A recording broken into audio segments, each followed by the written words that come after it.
the Colonial Parkway murders had started with a serial killer. And so what their plan was is to put a male and female undercovers together in these lovers lane parking kind of places. You were serial killer bait.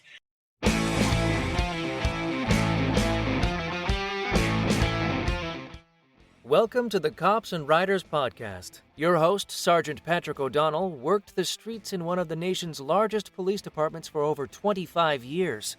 Ride along with O'Donnell and his expert guests as they help you navigate the oftentimes confusing and misunderstood world of law enforcement. O'Donnell and his guests on this show do not represent any law enforcement agency. The content of this show is not meant to be legal advice. If you think you need a lawyer, you probably do. Hey, Cops and Writers, thanks for being here with us today for another episode of the Cops and Writers Podcast. I'm Patrick O'Donnell, and I'll be your host for today's show. This show is listener-supported, so thanks to all of you who keep the show going. I would especially like to thank those of you who are patrons of the show.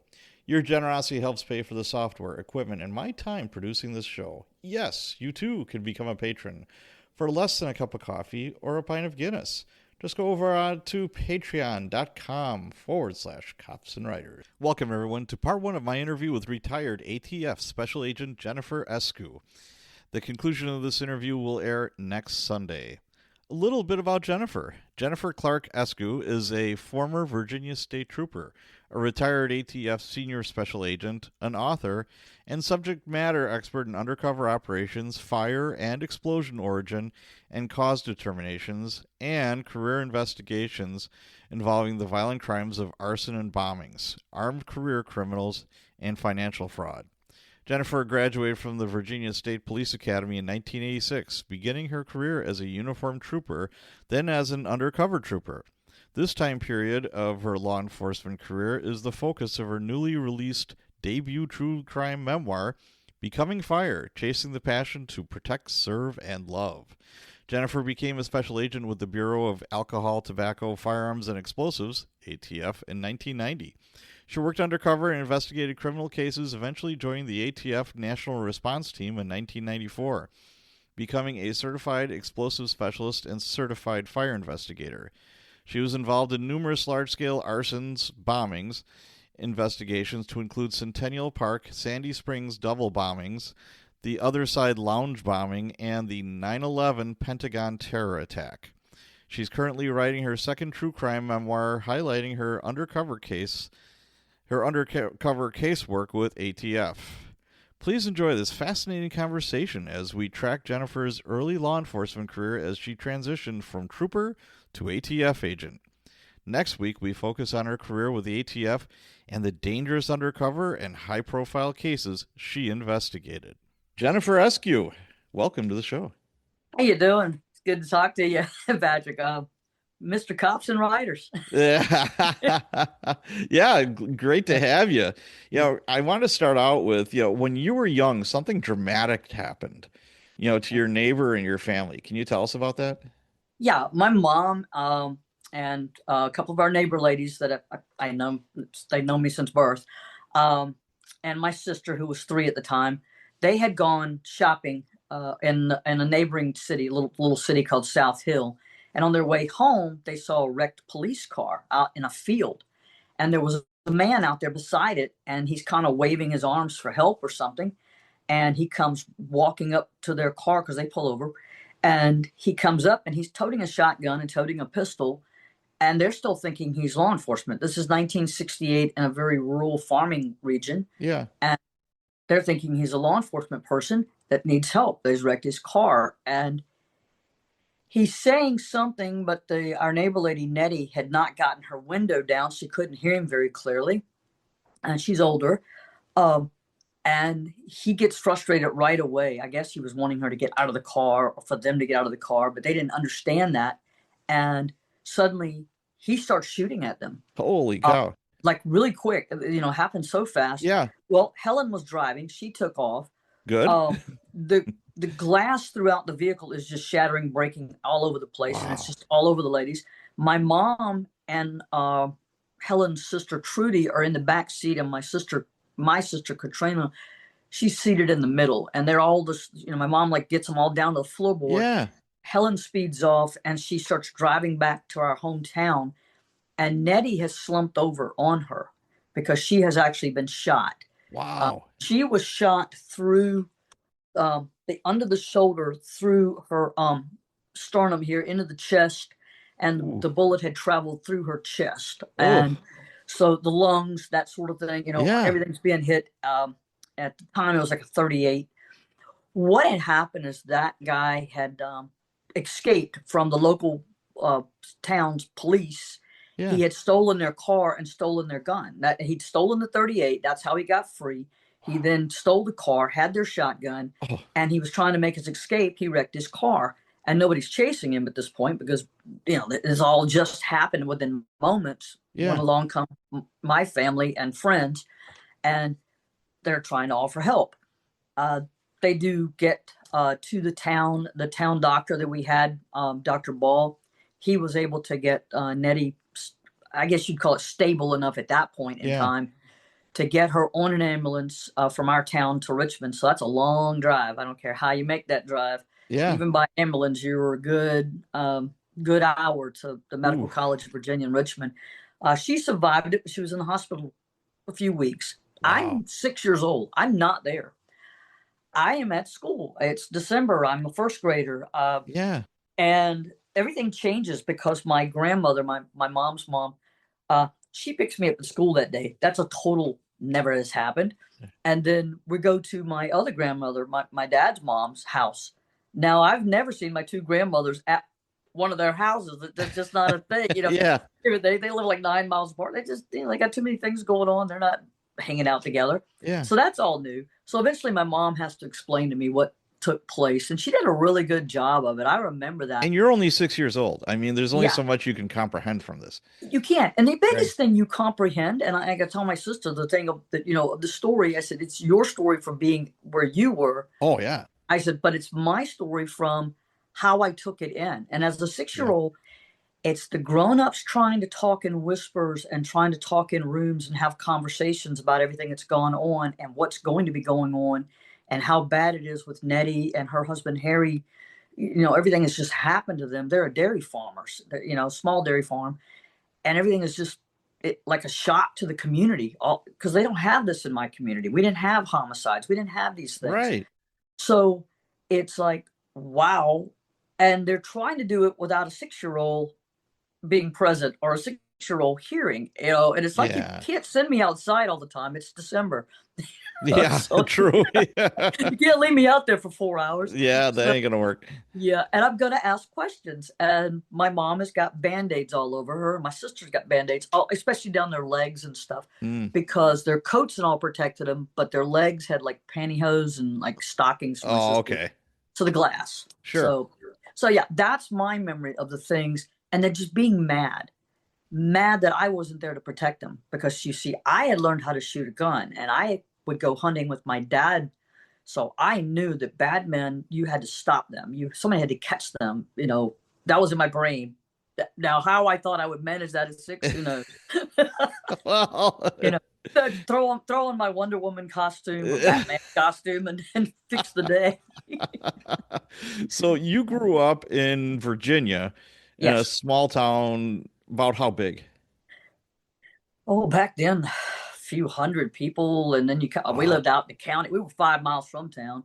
I don't know that the county had but just a few thousand. In fact, they wouldn't be over 10,000 people in the county right now if they're there, if it wasn't for a prison being built there about 25 years ago. Oh, okay. That bumped the prison. They count the prison population into the population. Okay. Bump the numbers. Yeah. Yeah. There's no McDonald's there. There's no. There's nothing of that nature there. We had a little movie theater when I was a little kid, but that went away. What'd your mom and dad do for a living? My dad worked for the railroad, and he was with them like 38 years. And my mom had a home beauty shop, and then we gardened and we raised tobacco on the farm as well. And then we had some critters like chickens and pigs, a couple of calves. So you had an idealistic youth, kind of Pretty much. Mayberry-ish. I tease my wife because she's from Radford, Virginia.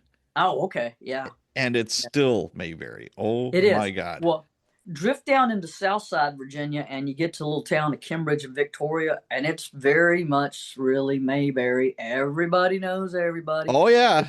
Who's in the hospital? Who fell on the ice this past week? Any of those things that have happened. In fact, I have found out a friend last night. She's fallen on the ice, and they were going to do an emergency, put a pin in her hip. They hoped that was going to take care of it. Ooh.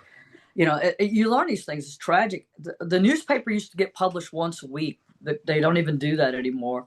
They have to get the town, the county over, get their town newspaper. So what was the name of the city that you grew up in? Kenbridge, Kenbridge. It was named for the Kennedys and the Bridgeforths, but those were farmers and community people, leaders from back in the turn of the century, 1900, whatever. Okay. 1908 is when they named officially named the town Kenbridge. Yeah, that's interesting. So you have this youth, this growing up, but it's kind of, the innocence is kind of shattered with, oh my God, mom and little sister almost died in a gunfight. I mean, that doesn't happen every day. Something clicks. Yeah, something clicks. It's like a little reality thing, because I don't think I remember another crime happening until I was high school years. There was a brutal homicide that took place in the town. Well, it took place at the woman's home by somebody who was a severe drug addict that had been in and out of prisons and stuff. Also, it was a stranger homicide. Or did he knew the lady lived there at that house, and he figured, I guess, money or something. Oh, that's terrible. No idea. She opened the door to him because she knew his family, okay, sure. And he comes, and then that happens. And so that was the big talk until he was executed like 10 years later. I mean, it didn't happen back then. Right, right. Yeah, absolutely not. And if it did, usually it'd be like some kind of domestic thing. Yeah. A jilted lover, or, a very angry ex, or, something like that.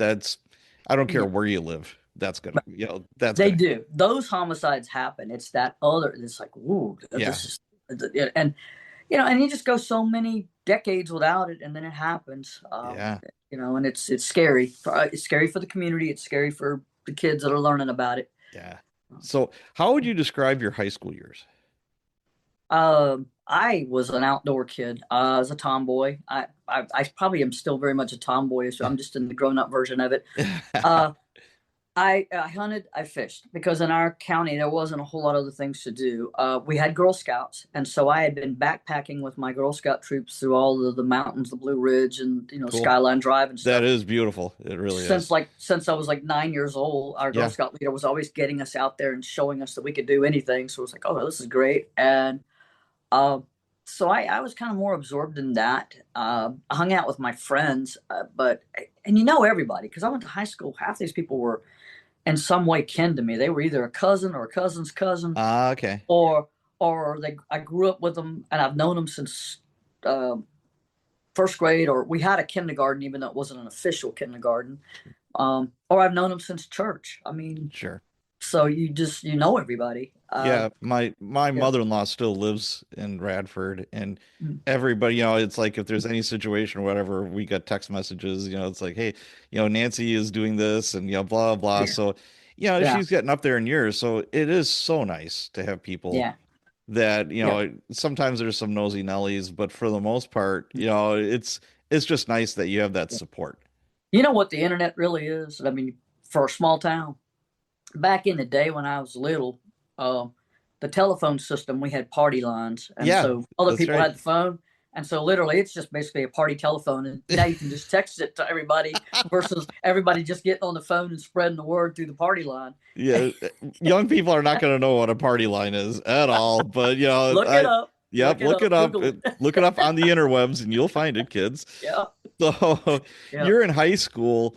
What did you want to do for a living, like when you were in your high school years? Where did you see? I was going to be a marine biologist.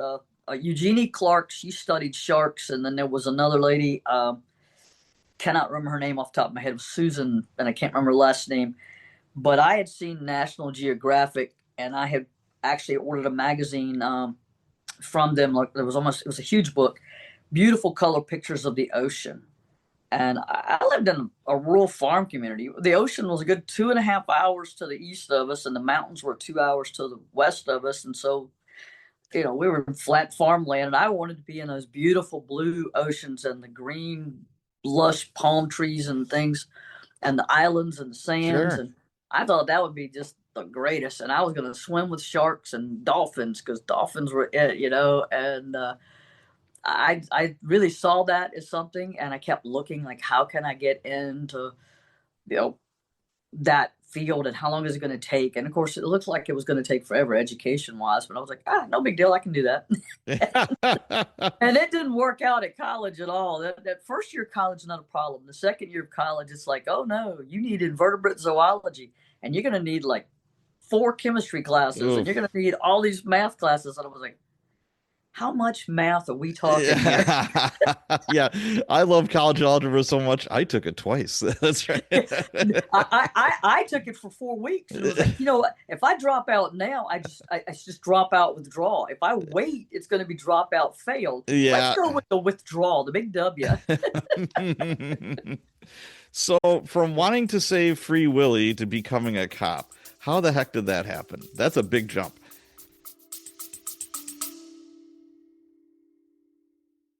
What's the craziest thing you saw when you were a cop?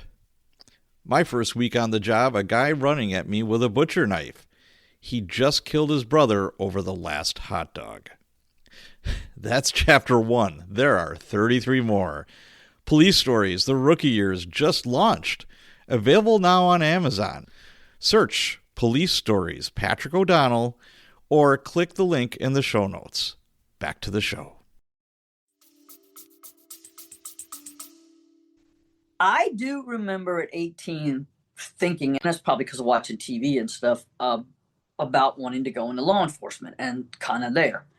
And then when I was at the end of my college days, I happened to be over in the city of Norfolk building there, and I was on the elevator with all people. Apparently, he was the chief of police of Norfolk.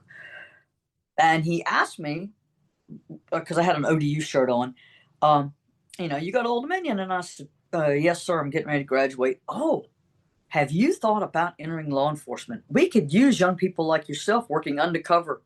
And he throws this out there in an elevator conversation. In an elevator. Wow. I don't know who this guy is. It's not that tall of a building. It's a very short conversation.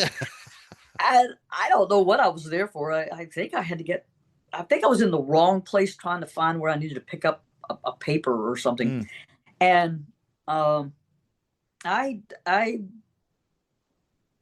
hadn't thought about it. And now it was like in my head. I'm like a month away from graduating, and it's like that. Wow. And then it kept going. I didn't chase that right then. I was like, no, I can't do that. Yeah. But it was an interesting thing for somebody to throw that out to me, just a stranger. I don't know if they were just in a big recruiting mode or how that was going for them. Yeah. So now you did travel to Japan, which Yes, I absolutely love. Were you in college when this happened, or? I was in college, and I actually ended up going twice. But the first time I went was for 30 days with my martial arts group. Wow. And my dojo. Days.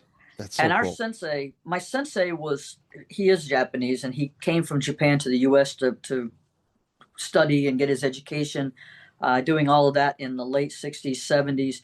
Then he became a professor both at Old Dominion University and at William and Mary. So he set up dojos in both places, but he'd already been working and training people since he arrived, small dojos, just wherever they could find a place to work out. What type of karate? Bushinkan dojo and Shoryuken. It gets very lengthy and long, but he is a 24th generation samurai. His father was actually a samurai, recognized with Emperor Hirohito, or whatever they call. I can't remember all the names, but anyhow. Yeah, it was Hirohito was the emperor. Yeah, and all of those things during World War II and prior, like during the wars with China and those times, he was there all of those times. And his actual was that he was a professional flutist and flute maker. Okay. So that was like his trade. But he was also highly skilled and trained. And when we're talking, there's 16 recognized martial arts for Japan.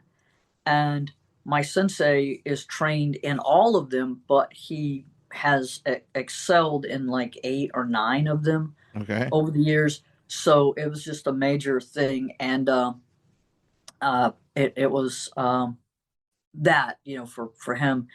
And that's, of course, that was his father. And he was the oldest of 3 sons. So he started his training in the early 1940s, and literally raised in one of the temples doing all of those things. Now, Yeah. I love martial arts when I was in college and after.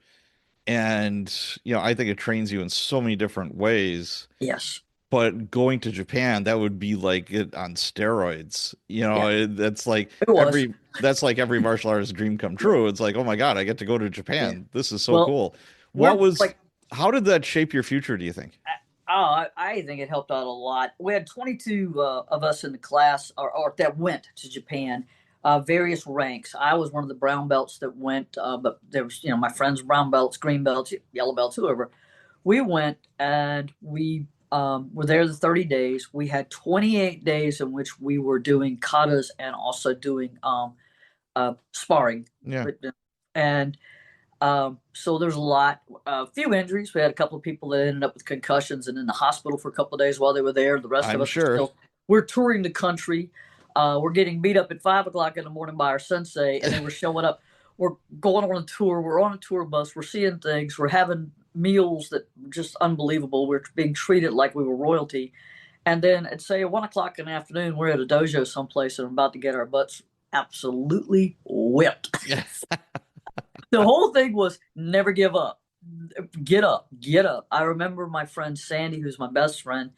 She's there, and she's fighting a guy who's probably 20 years older than her, who's been studying martial arts for 30 years, and because this is who they had, this is who we were fighting. Sure. They're all black belts. They've all been in it for decades, and I remember seeing her hit the ground over and over and over. But what I saw at the end was she always got up, and at the very end, she's standing up. She's still up, and he turns. He bows to her. He turns and goes back and sits down, because what he's found is she's not going to quit.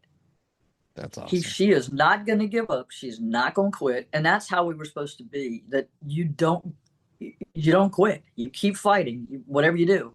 And so I think it was there.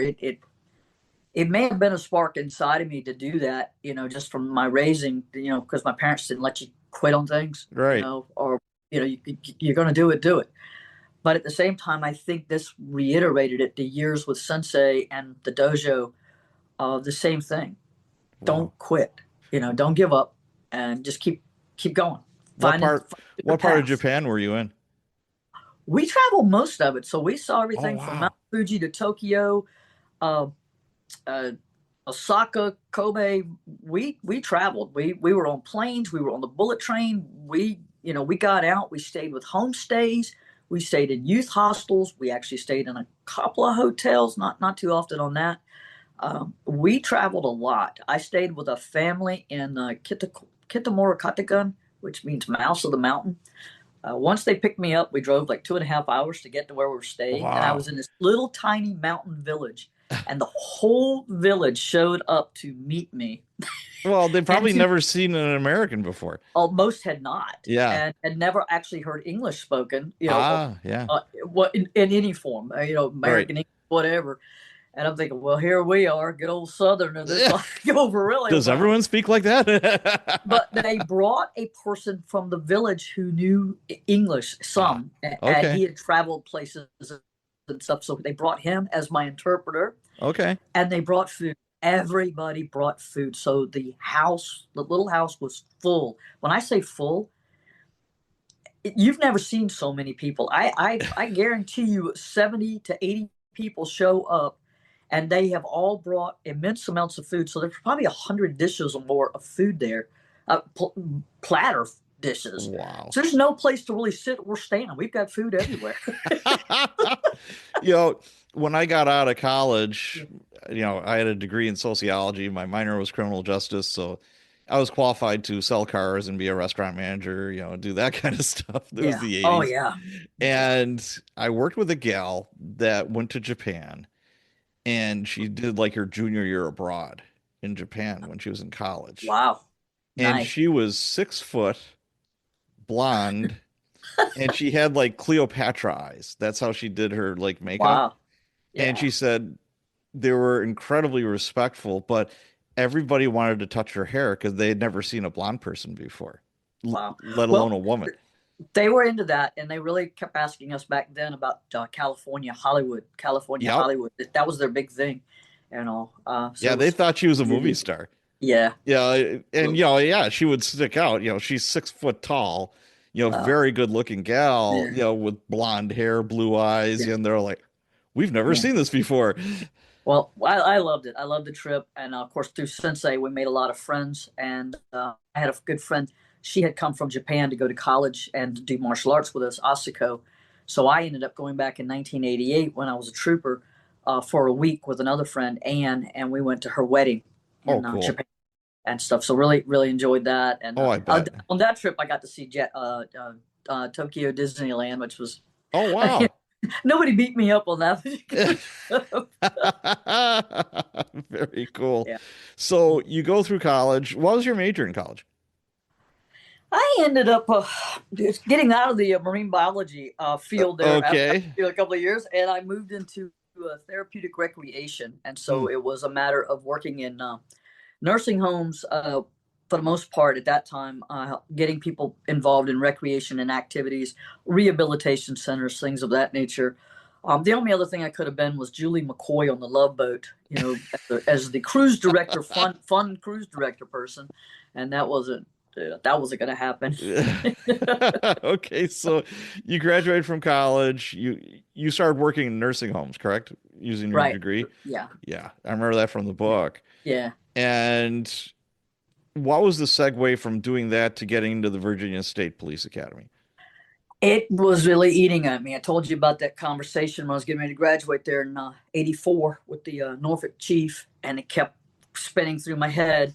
And by the time I came home to visit my parents in December, my dad and I were out hunting, and I kind of ran the idea by him. I sort of asked him about Yeah. it, looking for his response. I was expecting like a no, that's not no, I don't want you doing that, or something like. That's not what he did. He spent 2 minutes thinking about what I said. So it's this super quiet 2 minute walk through the woods of Oh this boy. like, and I'm thinking, well, he must be really mad or something. This is, Yeah. yeah, you don't know what to think here because everything. And he just stops and he's like, you need to do state police. And I didn't think they hired women. I was like, they don't hire women. And I'm laughing. And he's like, yes, they do. You need to learn more about what it is you're planning on doing. If this is what you want, then you go get the information and you learn and find out what it is that you need and what all the process is. And there was no internet. You had to go and get the Sure, yeah. paperwork, get the Absolutely. application, and fill it all out and do. So I looked at the city of Richmond, Norfolk, and Virginia State Police. And in the end, I never sent the Richmond application off like I should have. I just didn't.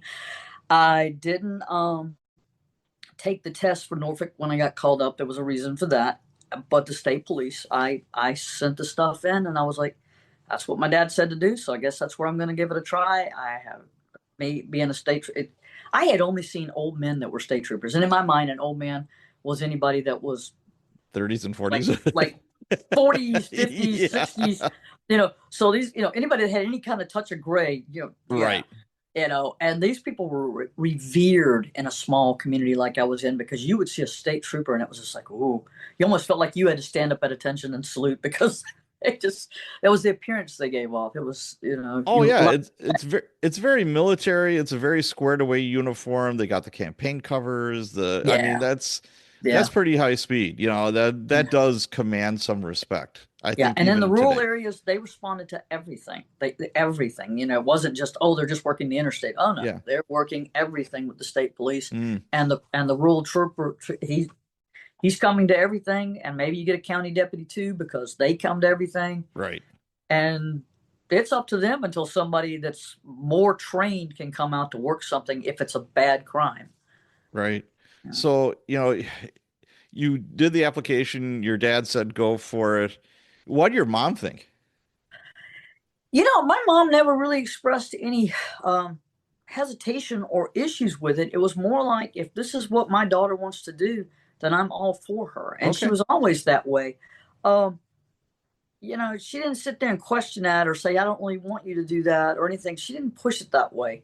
And I do wonder if my dad, in that 2-minute hesitation, was thinking, I better discuss this with Jerry. That's my mom's name. Yeah. Aubrey thinking, I better not say anything till Jerry and I go over this. But Right. instead, he didn't. He gave me an honest answer, or what he believed. And my mom took it in, not just stride, but she took it as, yeah, this is what she wants to do. And we're going to encourage her all the way, because, we've never told her there was something that she couldn't do. Um, Okay. Years later, I would get that back from my mom over the phone. It was getting ready to go to Iraq in '05, and my mom, whatever, and I called to tell hey, I've been asked, and this was like '03, I think was the conversation actually, but anyway, and I said, they've asked and they want us to go to St. Illinois. So my mom tells me later on that my conversation with my dad, who's sitting on the couch, was, why'd she call us? If they land a rocket ship in our front yard, she's getting on it. So why does she want to know if we're okay with it? Yeah, but And, yes, I get it. So yeah, you go through all the rigmarole to get into the Virginia State Police yeah. Academy. Yeah, the backgrounds, I'm sure, are pretty arduous. Can you tell us a little bit about how the process was? Well, they have you show up for a test. The test is a written test. I think there's something psychological built into it. I couldn't have told you if it was or not. Um, and I'm in a big gymnasium there at the academy, and there's probably, I don't know, 70 or 80 people that are in there taking this test.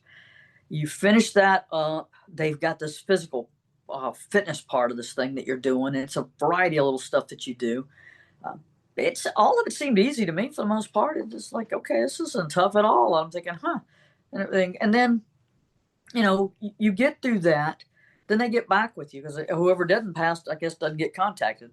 And they say, next thing we're going to do with you is you're going to do a background investigation on you. There's going to be a drug test. There's going to be uh, your physical, your medical. You got to make Right. sure you're medically sound. And of course, everything was great. I just turned 23. I think I took the test at 22. I just turned 23. Everything is going through. It's all of a sudden there. I'm like on a roll. This guy's doing a serious background. He's been like 6 weeks talking to every friend, neighbor, Yep. church, school, whoever, teacher, my friends. All of that's going great. I go down to the academy for this meeting right after Christmas. The old lieutenant there has let me know that I'm too fat because I didn't. Apparently, I'm 4 pounds overweight on the doctor's scale. I end up over at the state police nurse office, and I'm now I'm underweight, or like not over the limit. And then she does the caliper, and she goes, "No, you're all muscle." It's like this weird. It's like a stressful day. It's too Sure. stressful for it. And it's already stressful because I'm dressed up, and everybody that's there is dressed up, and Sure. I'm being separated from the herd immediately. Well, how many Uh, females yeah. were there like through this process? Probably not too many. I didn't see any females until I actually got to the academy on day one, our swearing in day, January the 16th. And there was a female sitting right next to me.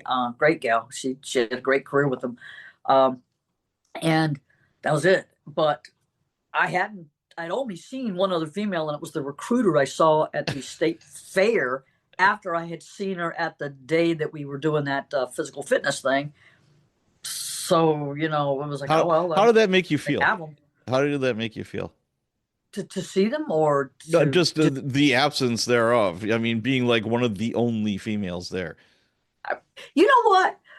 I don't guess I was smart enough to know that was like a thing, like, Okay. hey, this is going to be tough. I just was like, okay, no big deal. They got them. I guess it's okay. They hire women. I'm good. And All right. it never occurred to me that they're not going to want you in this atmosphere, that there will be people who do not want you present. I never saw life that way. And um, I didn't know that there were, maybe it's naive. Maybe it's because I just had never really encountered it, but I was not expecting people to say, okay, we don't want you here because you're female, you don't belong. And eventually you do realize that there are a handful of people that are like that. Sure. But it's not the majority. And nobody should believe it's the majority. I was treated great by some of these guys that you would have thought that would have never given me the time of day, especially Vietnam veterans. I thought they were just the nicest gentlemen in the world. You know what? I'll stop you there because I was lucky enough. I got on the job in 95 Mm-hmm. and there was Vietnam vets on day shift, and they were some of the nicest, like helpful guys I'd ever met in my law enforcement career. They were, unfortunately, we had a horrible pension when I first started, Mm-hmm. and these guys were just like hanging on. They're in their 60s, and they're Yeah. still just ground pounders Yeah. in the worst neighborhood in the city. And I'm like, I don't want to be you. They're all drinking from white styrofoam cups with their black coffee and a Yeah. cigarette in their hand. Yeah. Yeah, exactly. You saw him in chapter 9, didn't you? Yeah. I had there was a bunch of them that I worked Yeah. with, but Oh, yeah. sorry to interrupt, but I just had this flashback of Yeah. some of the younger cops, and by younger, guys that had like 4 or 5 years on the job, treated us like shit. When you Yeah. were a recruit, when you're brand new coming to the district, nobody would talk to you. Everybody made your life miserable, intentionally. But these Vietnam vet guys were just like, "Hey, come over here, kid. Oh, you got a Yeah. question? Sure, I'll help you." Or, and we're like, "Wow, where's this coming from?" Yeah. It was. There were people who were, I'm just going to say they were raised better. Yeah. They were not raised to treat anybody differently, and it didn't matter. Being female, being black, being anybody, whoever you were, they weren't treating you Yes. differently. That's what I saw. And you were fine. Yeah. So you didn't see that. And the little small handful that you saw that were like that, you just had to figure a way around them and kind of do the best you could. And for the most part, if they were just like you, trooper or cop, whatever you want to call it, fine. Just don't eat with me. I don't give a damn. But if you are a supervisor, it's a different thing, because then they Right. can use little things to mess with you. A few people tried that with me. Eventually, I guess they saw I was really stubborn and I was going to stand my ground one way or the other. Or maybe I just grew on them. Who knows? But I liked one part of your book. You had a boss tell you and other recruits, Yeah. the whining women will torpedo your career. Tell me. That was a very old grizzled lieutenant. I'm sure he was a World War II vet, because he was much older even then. And he was at the headquarters. He's the one that told me I was fat.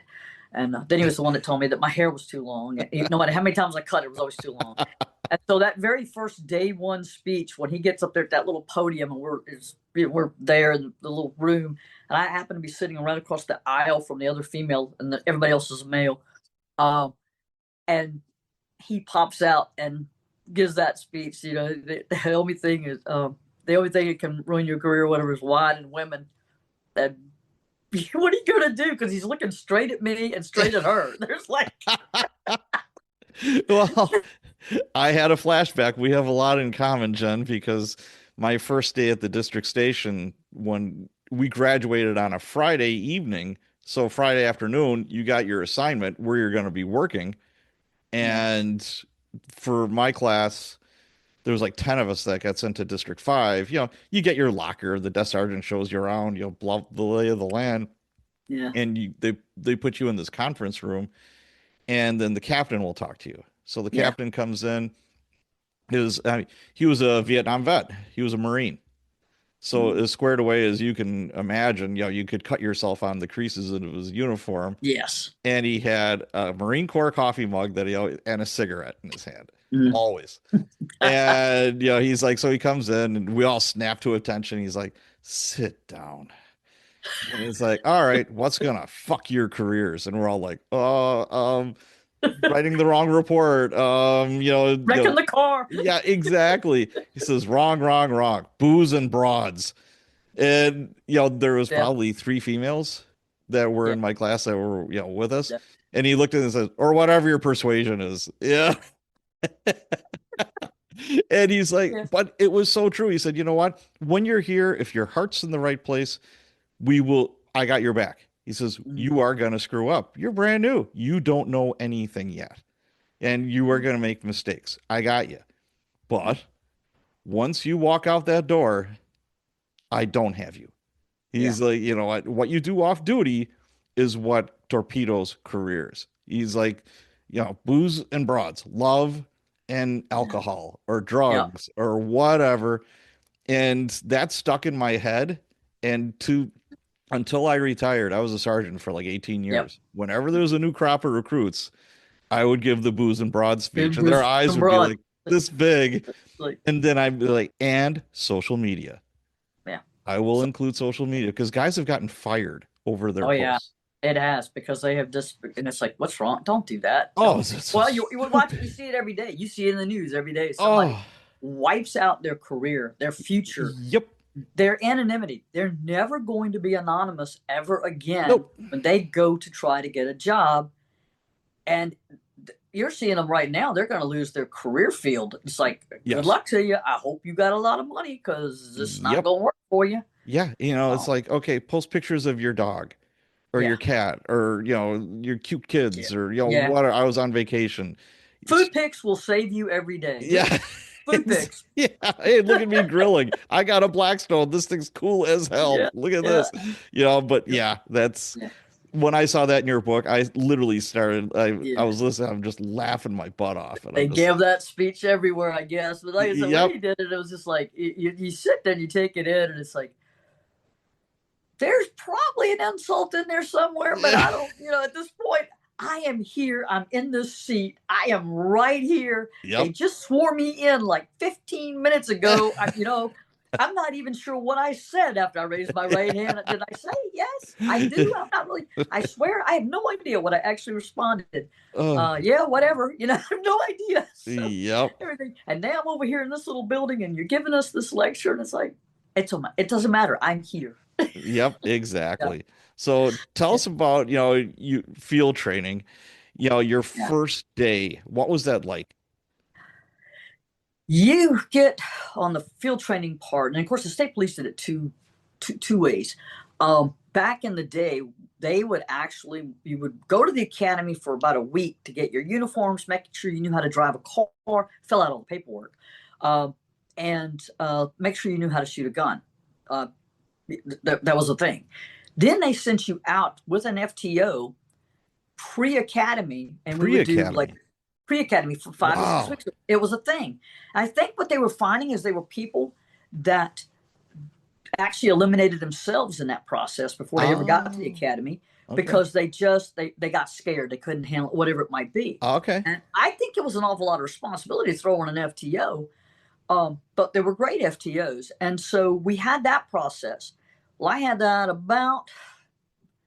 because it took longer than usual to process us because the uniform I don't know, anyway, issue was weird. I had about 5.5, 6 weeks total out there. And then we came back for the official academy, like get started March 3rd. Yeah. And so from January 16th up at thing, then you get the month of February and all. But then we graduated that July, got out, and then you go to your actual place that you are assigned where you're going to be. So I went to Division 5, Area 32, which was Norfolk, Virginia Beach, Chesapeake, Portsmouth. And that's where you get your FTO, your next FTO. And this Okay. FTO, it's after you've had the training. You know the laws of arrest. You've learned how to put handcuffs on people and how to take control of somebody physically. You've been through the shooting, all the driving courses, lots of them now. Sure. You have seen crime scene stuff, although some of that stuff was old back in the day, what we got to see. But you've gotten to work on some of those things. You understand all the traffic laws because they were really, really big on that. You know I how to bet. work an accident because that's what they're really big on too.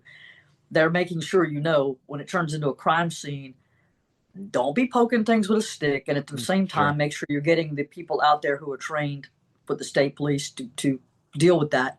All these things have gone on, so you've had that through the academy, plus all the physical fitness. So that very first day we get there, there's 8 of us from my class, 7 men and myself, show up for Division 5, Area 32, and I get assigned to a female trooper. She's the only one in that she was the only one in the office until I showed up. Now I'm number two.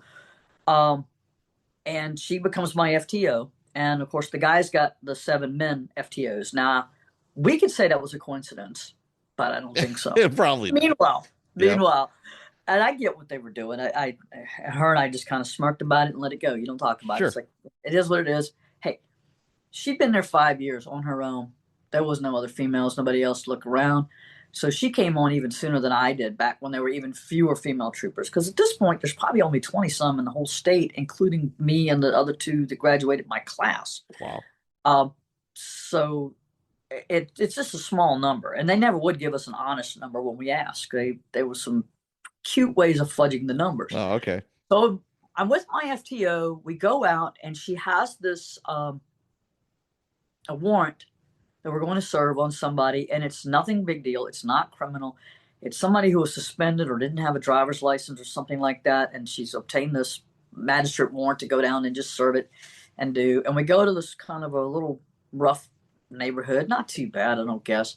They got a lot of cars up on blocks in the front yard and around the side yard, and motorcycles and stuff. And they got a lot of and they got a couple of pieces of furniture on the front porch there, couches that no longer were good for the inside, but better for the outside thing. Okay.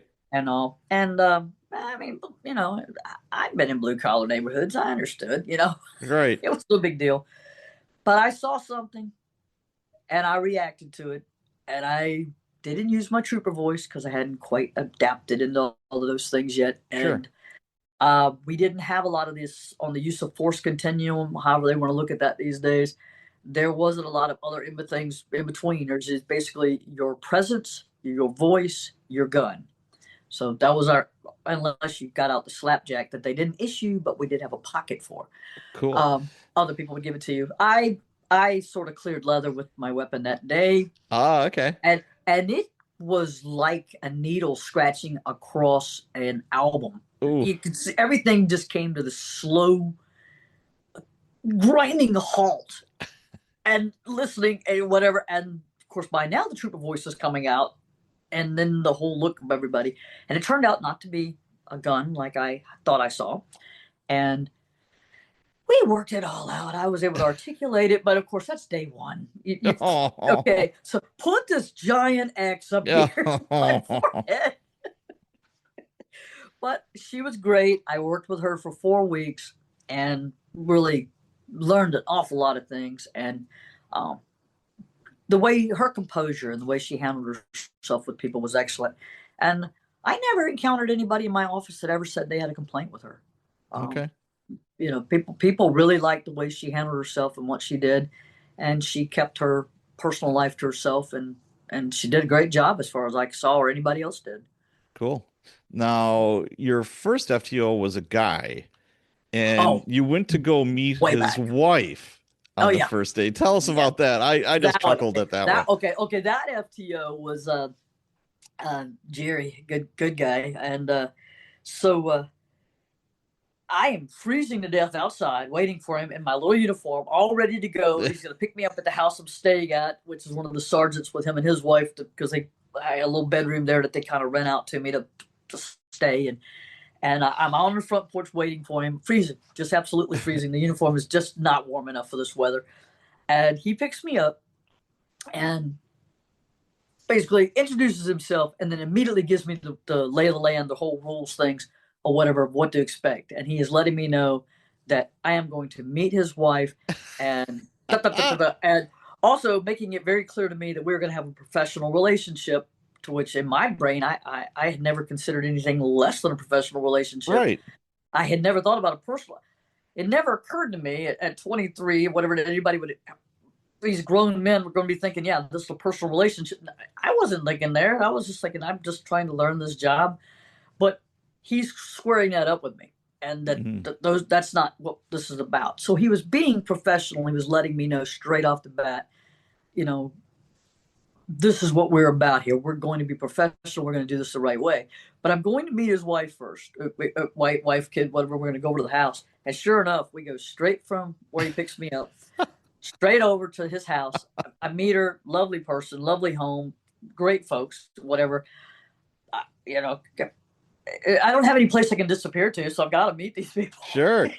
You know, and me, of course, in the back of your mind, you're starting to think of like a lot of things going, hope this isn't an issue. Hopefully, please don't let it be an issue. And it wasn't. It was never any issue. But it was just that whole thing of he was going to make sure that we laid down a professional footing right from the get-go. There was not going to be any rumors or innuendos. Right. And if there were, that was going to get put to a halt immediately. There was not going to be the speculation and stuff and because people, cops gossip worse than anybody. Oh my God, they're like teenage girls. I mean, they're terrible. They're worse than nurses at a hospital. Yes. I mean, oh my God.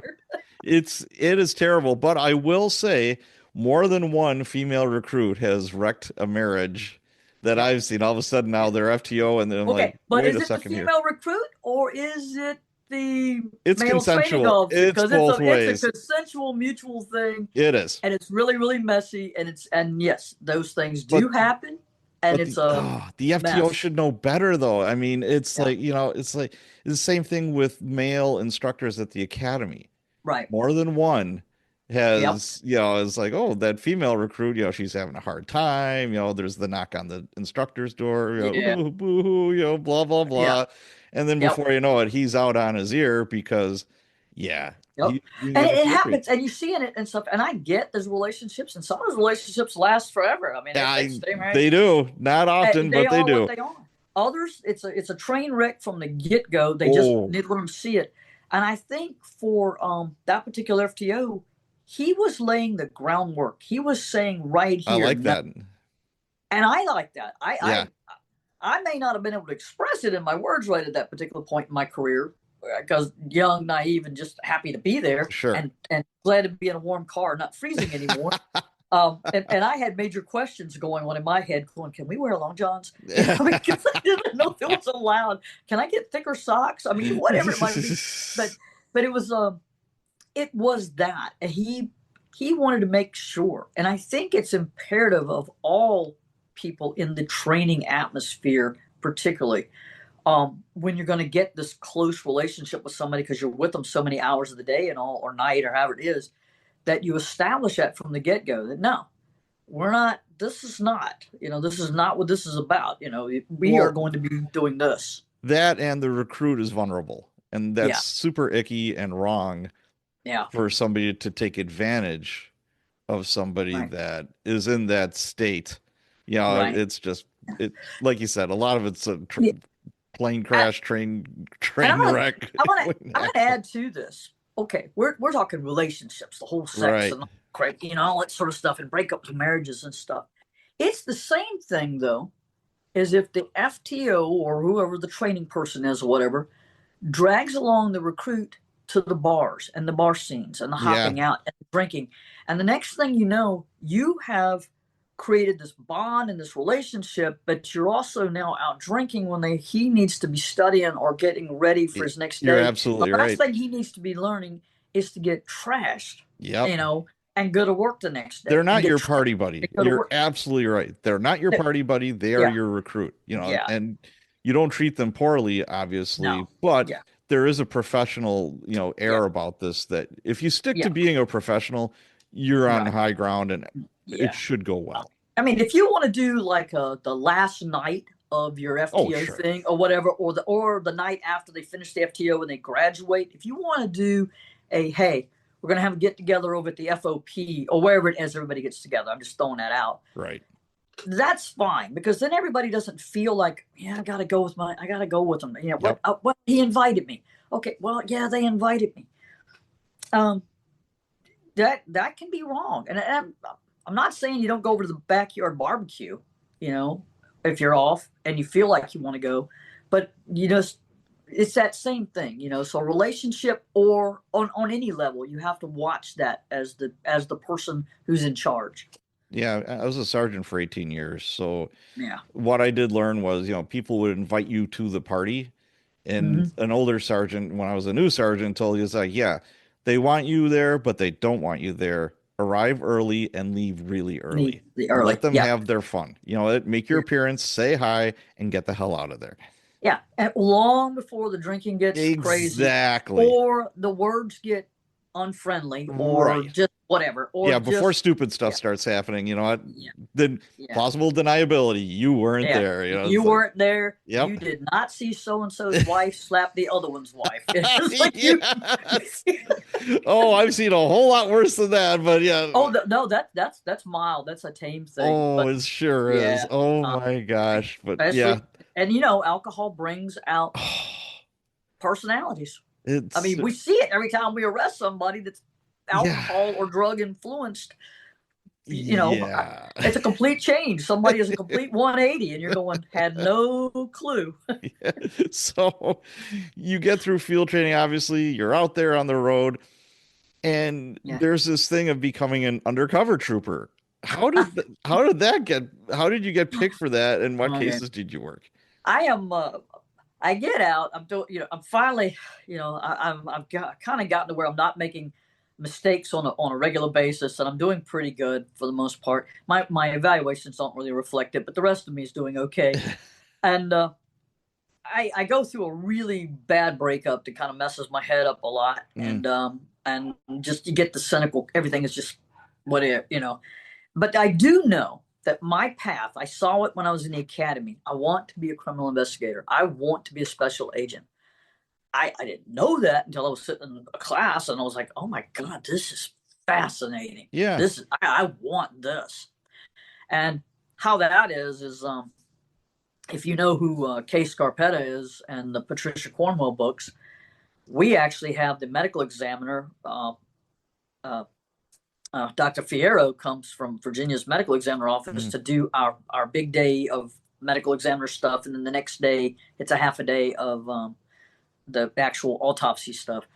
And I was just, I was amazed. I was so impressed. And it was really cool. And then just a couple of years later, Cornwell's books are coming out, and it's actually Fierro Scarpetta kind of thing, because yeah. it's based on her, and it was really wild.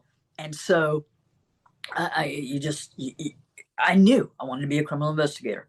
Well, there's ways to get there. Your evaluation has to be high. Well, mine was not. Okay. You have to do really well on the testing. Well, I wasn't even eligible for the testing yet because of issues. So then you have to have a great panel interview, which you can't get to the panel interview if you can't get past the other two Right, things. right. But everybody said, if you get a chance to work undercover, that will help you. Mm, That'll help you. And I'm like, yes, I'll do it.